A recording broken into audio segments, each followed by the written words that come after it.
سنبدأ الآن بمرحلة التصميم للخرز والسكوين واللؤلؤ مع بعض. يتم التعريف بهذه الأنواع من خلال نافذة الإعدادات في صندوق أوامر السكوين في البرنامج.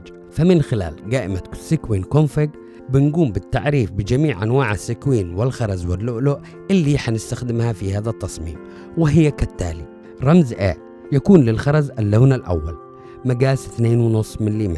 نحدد خصائصه كالتالي: الحجم سايز 2.5 ملم، فتحة الخرز 0.5 ملم، الارتفاع الهايت يساوي 2.5 ملم، خيار الخرز البيد يساوي ياس، ونحدد له اللون البرتقالي. خلونا نعمل تجربة إرسال خرزة واحدة من نوع A.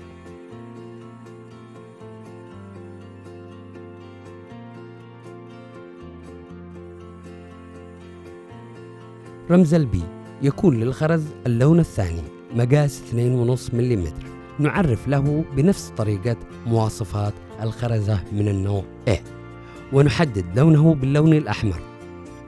رمز سي يكون اللؤلؤ المخروم، مقاس 4 ملم، السايز يساوي 4 ملم، الارتفاع يساوي 4 ملم، الفتحة يساوي 0.5 ملم، ونحدد له اللون الأزرق. رمز الدي يكون للسكوين مقاس 3 ملم، لونه أخضر غامق، ومقاسه 3 ملم. وأخيرا رمز الإي يكون للسكوين مقاس 5 ملم، لونه الكبدي، ومقاسه 5 ملم.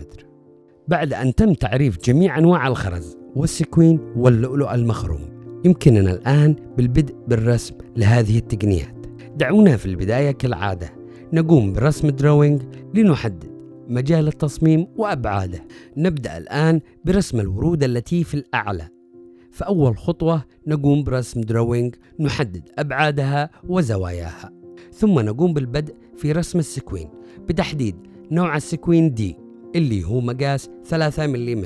نبدأ في رسم خط سير كل سكوينة تلو الأخرى، ونحدد بدايات ونهايات كل غرزة في الغرزة التي تليها.